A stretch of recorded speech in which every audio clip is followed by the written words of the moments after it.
اعوذ بالله من الشیطان الرجیم بسم الله الرحمن الرحیم شروع کوم د خدای تعالی په سپیڅلي نامه چې مهربانه ده او خاص بخښونکی ده. ګرانو ملالیو ګلالیو ډاکټر صاحبانو السلام علیکم ورحمت الله وبرکاته. ډاکټر صاحبانو موږ د الټراساوند د لیکچرونو په تعقیب باندې چونکې موږ تېره ورځ په فټي لیور باندې یا په شحمي ځیګر باندې بحث کړی، بیا هم هلته د فټي لیور تعریف کړی چې موږ ویلي د هر علته کله چې په ځیګر کې شام تجمع وکړي د فټي لیور په نوم باندې یادېږي. بیا د فټي لیور په ګریډ او ټایپس باندې موږ خبرې کړې وي، صحیح ده. اوس د نن ورځې موضوع چې ده هغه خپله لیور ابسی ده. لیور ابسی یا موږ وایي دغه تعریف یې داسې کوو چې د هر علته یا هر کله چې په ځیګر کې فس تجمع وکړي د لیور ابسی په نوم باندې یادېږي. دلته د پس تجمع نه مراد دا دی چې هر کلن زه و تاسو ځینې دغه کلي کې زه ورته وایي، څه ورته وایي؟ زه ورته وایي. فرض مثلا موږ وایو چې دا لیور ده، لیور ده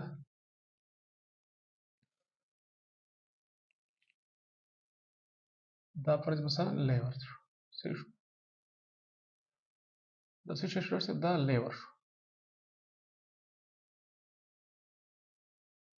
دغه لیور کې چې هر کلن زه ورته جمع وکړي، هر کلن زه ورته جمع وکړي، فرض مثلا دغه زه راځي دلته تجمع داسې کوي.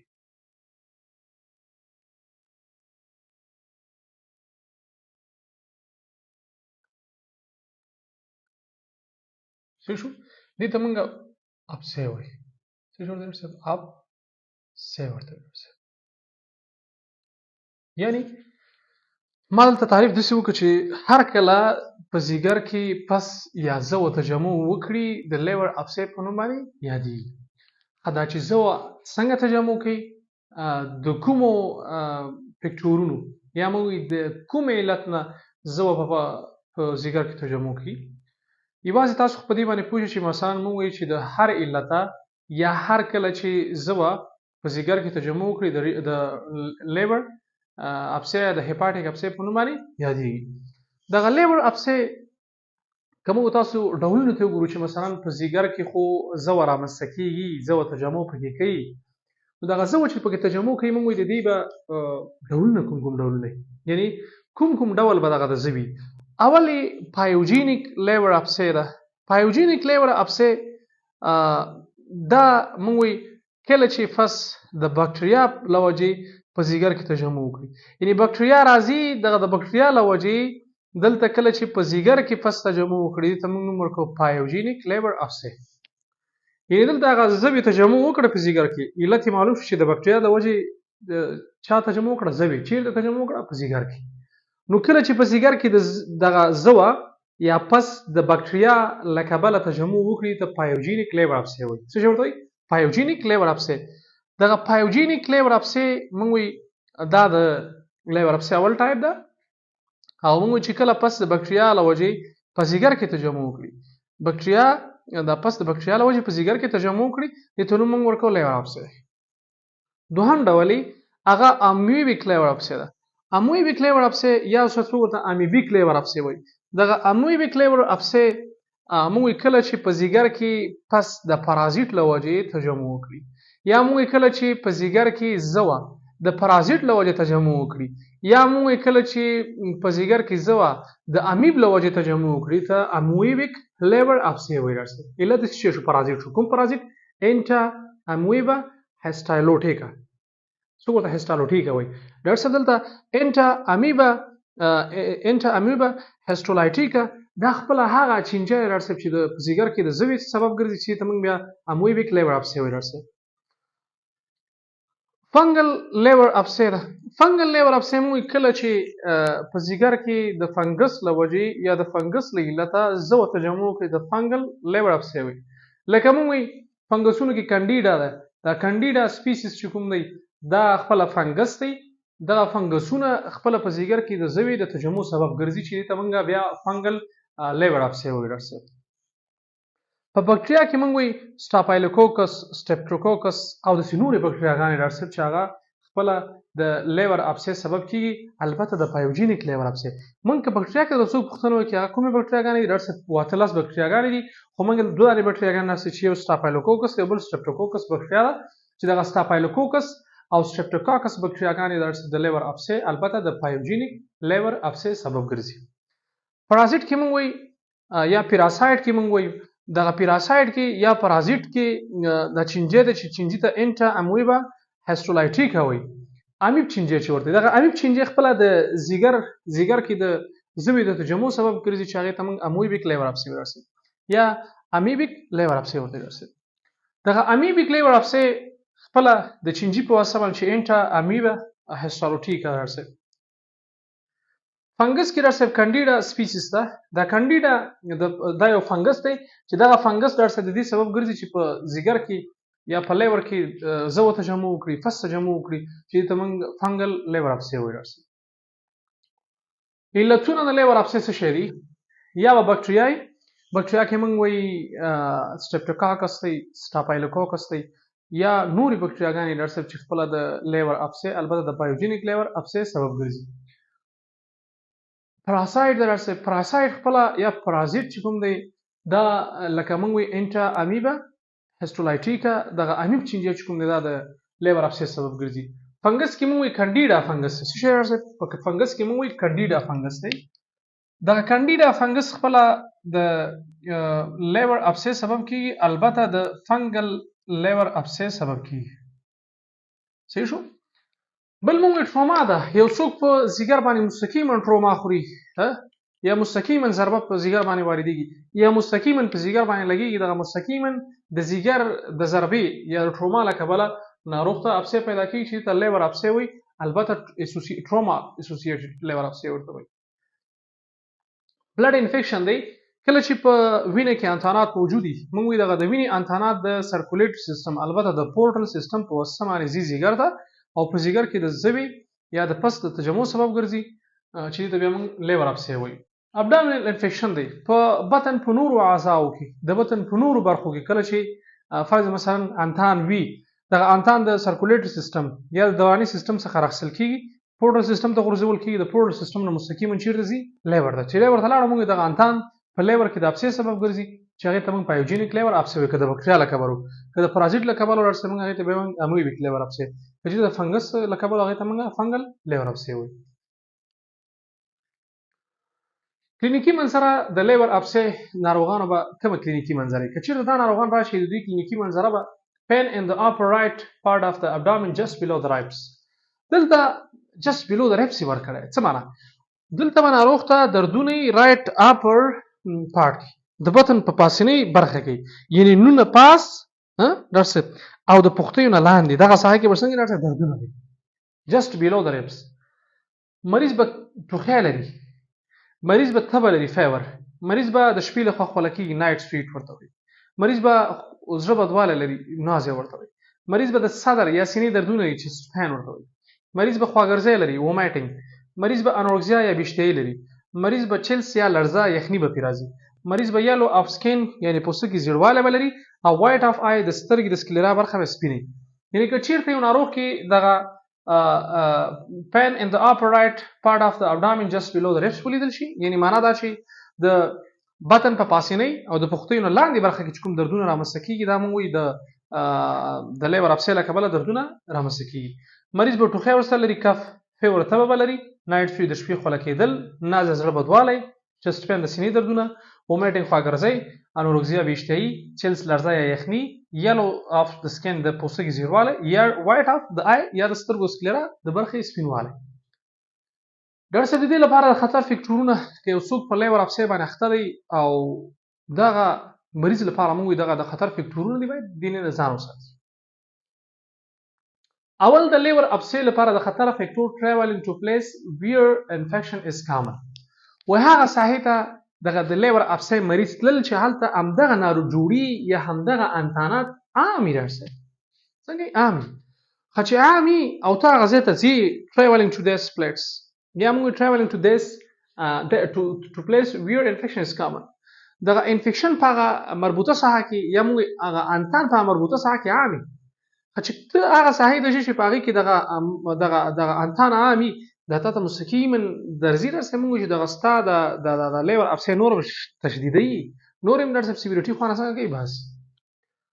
ایج older than 70 years که چېرته یو ناروغ وي درسې موږ هغه په لیور ابسې باندې اخته دی او اویا کلونې عمر زیات دی دغه عمر زیاتوالی د لپاره څنګه درسې د خطر فکټور دی یا میډیسن سچ as سټیراید دی یو څوک په لیور ابسې باندې اخته دی او دا ځوانیمر نور هم سټیراید استعمالوي د اوس وخت کې ځینې خلک د سټیراید دې لپاره استعمالوي چې مثلا ځان چاغېدنې درسره د هایپرټروفي ورکوي واټر ریټینشن ورکوي په بدن کې مایعات تجمع کوي درسره انسان څنګه بوز غوندې وپړسي یعنې سټیراید که څوک استعمالوي او دغه په لیور ابسې باندې اخته وي دا سټیراید د لیور ابسې لپاره د خطر فکټور دی بل الکول موږ الکول یو څوک دی په لیور ابسې باندې اخته دی او دا د خدای په قهر اخته دا نور هم شراب څښي دغه شراب څښل د ده لپاره د خطر فکټور دی یا موږ پور نیوټریشن دی غذایي رژیم د یو چا صحیح نه وي او هغه په لیور ابسې باندې اخته وي نو موږ د ده معافیت کمزوری کېږي او دغه مرض پرې برلاسه کېږي بالاخره ناروغ څنګه کېږي شدت خواته ځي تشخیص یې موږ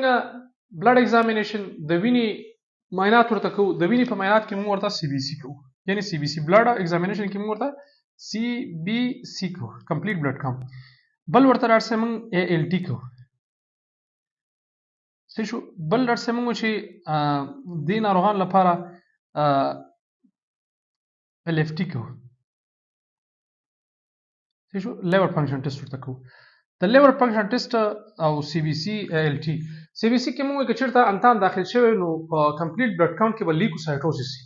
ډبلیو بي سي به څنګه شوي زیاته شوې وي جګه شوې وي بل موږ ال اف ټي لیور فنکشن ټیسټ که تاسې دې ناروغ ته وکړي موږ یو فنکشن به یا وظیفه به د لیور د نارمل اندازې څنګه شوي دا به خراب شوي هغه نارمل فنکشن به د ځیګر څنګه شوی خراب شوی وي سی ټي سکین ورته کوو ډاکټر صاحب ام آر آی یا میګنیټک ریزونانس امیجنګ سی ټي معنا کمپیوټر ټوموګرافي سکین دی او الټراساوند ناروغ ته کوو بلډ ایگزامینیشن سی ټي سکین ام آر آی او الټراساوند د لیور ابسې لپاره موږ کوو خو سونوګرافي فایندینګ کې دلته خبره کوي چې په الټراساوند کې ته لیور ابسې څنګه پیدا کوي ډاکټر صاحب دا ډېره مهمه خبره ده په الټراساوند کې لیور ابسې موږ وایو چې خپله ویل ډیفاینډ وال اینډ کیپسول دلته دغه په شیمه کې ډاکټر صاحب دلته وایم درته په دې کې یو څه ترې یاد کړئ فرض مثلا زه وایم چې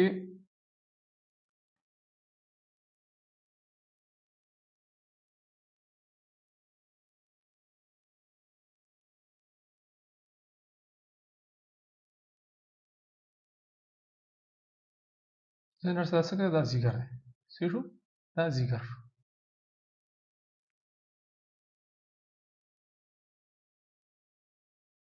د څه ډاکټر صاحب دا ځیګر ښه دا چې ځیګر شو نو دلته چې کوم پس رامنځته کېږي ډاکټر صاحب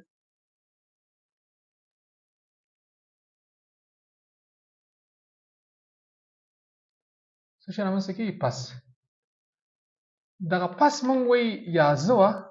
دا په الټراساوند کې څه رقم خیال ورکړي ښه په دې باندې بحث کوو دغه هره خبره هلته څنګه کوو څه عملي کوو یې ډاکټر صاحب دا هره خبره څنګه کوو عملي کوي ډاکټر صاحب دا لیور ده مونږ وایو چې اول سونوګرافي فایندینګ دا وایي چې ویل ډیفاینډ وال اینډ کیپسول د کومه ابسې چې دلته رامنځته شوې دا ابسې ده فرض مثلا دا ابسې ده دغه ابسې دیوال به ویل ډیفاینډ وي ډېر واضح به معلومېږي څنګه به شوی ډېر واضح به معلومېږي ګوره ډېر واضح به معلومېږي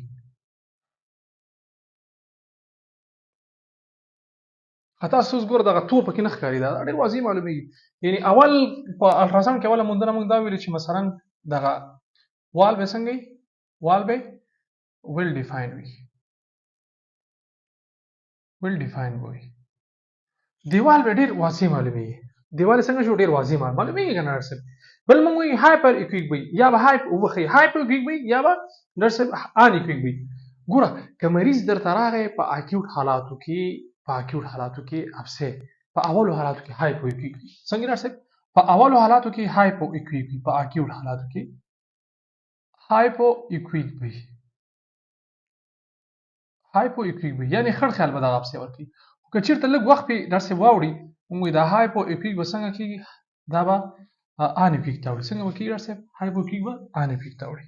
معنا دا چې دغه خړوالی به توروالی ته وړي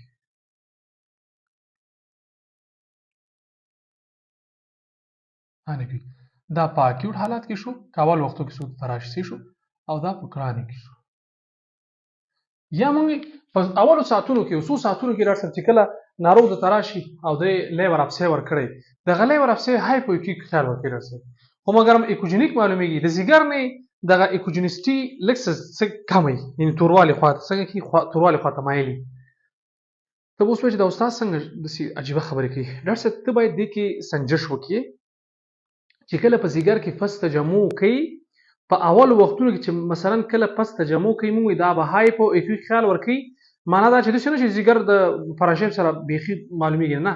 سرحدات به ډیر واضح معلومیږي کپسول به د دمدغه د ابسي یا د زوی کپسول به ډیر واضح معلومیږي دلته لکه څنګه ښکاري بل موږ وایي چې په اولو حالاتو کې هایپو ایکویک خیال ورکوي معنا دا چې دلته روښنايي څه لږ کمي د ځیګر حجراتو ته فرانشین ته بل در سره موږ چې انیکویک د وخت په تیریدو سره موږ چې دغه ابسس کې انیکویک حالات ته ځي یا موږ کې د شي په اول وختونو کې انیکویک حالات رامنځته کیږي یعنی ابسس ولته یا هایپوکیک خیال ورکوي یا به انیکویک خیال ورکوي کچیر د فرض مثلا دغه ابسس په اصطلاح باندې د حکوم لنیګانه د محتویاتو لنیګانه دا په اصطلاح باندې نرمه نه و فلویډ نه و نو دا به هایپوکیک خیال ورکوي کچیر د غزو چې کوم د مایع ته ورته و نو دا وسنګ کوي انیکویک خیال ورکوي irregular border وي ګور دلته border څنګه دی border ګور ډیر غیر منظم دی کنه border څنګه دی غیر منظم دی او irregular border نشو درسه irregular border شو کنه شو irregular border شو درسه irregular border ښه الته مونږ خبرو کې ډیر واضح معلومیږي خو سرحدات به څنګه غیر منظم سرحدات به څنګه درسه غیر منظم سرحدات چې غیر منظم شو خو معنا دا چې irregular border شو کنه irregular border صحیح شو تداوی ته سره کم کې ګوره بیا د دې باندې لږ ریویو درته وکړم ډاکټر صاحب موږ چې دغه زبه کله رامنځته کېږي د دې سرحدات به ډېر واضح معلومیږي کپسول به ډېر واضح معلومیږي بل موږ چې یا به هایپوکیک خیال ورکوي یا به انیکویک خیال ورکوي یا به خړ خیال ورکوي یا به تور خیال ورکوي ما مخکې ورته خبره وکړه که چېرته دغه زوه فلویډ فارم وه یعنې مایع ته ورته دغه زوه وه دا به انیکویک خیال ورکوي او که چېرته موږ دغه زوه چې کوم دی کلکه وه یعنې مایع نه وتلې وه جامد خواته تللې وه نو موږ دا به هایپوکیک خیال ورکوي صحیح ده بل موږ چې دغه سرحدات به د زوی یا دغه پس یا د ابسس سرحدات به غیر منظم صحیح ده تداوی موږ میډیسن فار بکټیریا فنګس پارازیت د دې لپاره ډاکټر صاحب د لیور ابسس لپاره موږ ځینې وخت کې وایي چې 1.5 ملي ګرام مټرنډازول دا ورته سهار غرمه ماښام د 10 ورځو لپاره ورکول لیور امیبیک لیور ابسس لپاره اما چې کله بکټیریل سورس ولري موږ د دې مریضانو لپاره ټانزو ورکو پیپراسیلین پلس ټازوبکټم 1.5 ګرامه یا 2 ګرامه ورته ورکو یا 2.5 ګرامه راځي سهار او ماښام د رګ لارې ورکو د فنګسي ناروغیو لپاره راځي موږ فلوکونازول ورکو 1.5 ملي ګرامه د یافتي لپاره او بل نیډل اسپایریشن کوو د الټراساوند ګایډ لاندې دغه نیډل راخلو دغه ځیګر د چې کله د پرو په واسطه پیدا کړه نیډل به مثلا پرو به نه لري کې نیډل به بوزي راځي بوزي د الټراساوند ګایډ لاندې دغه نیډل به ابسس ته داخله او محتوی به څنګه کې اسپایر کوي کتیتر ډریناج د کتیتر په واسطه موږ د ابسس څنګه ډریناج کوو سرجری مې نیډ هاف ابسس لارج که چیرته ابسس دومره غټه و چې ټول لوبي نیولې یا موږ ابسس دومره غټه و چې خطرناک حالات راځي مریض په اصطلاح باندې ځیګر د تخریبېدو د ځیګر د وظایفو د خرابېدو لپاره موږ ناروغ سرجری کوو ابسس کو تخلیه کوو دا ډاکټر صاحب د لیور ابسس په اړه معلومات دا د نن ورځې درس تر بیا مو ماله خو خیشه السلام علیکم ورحمت الله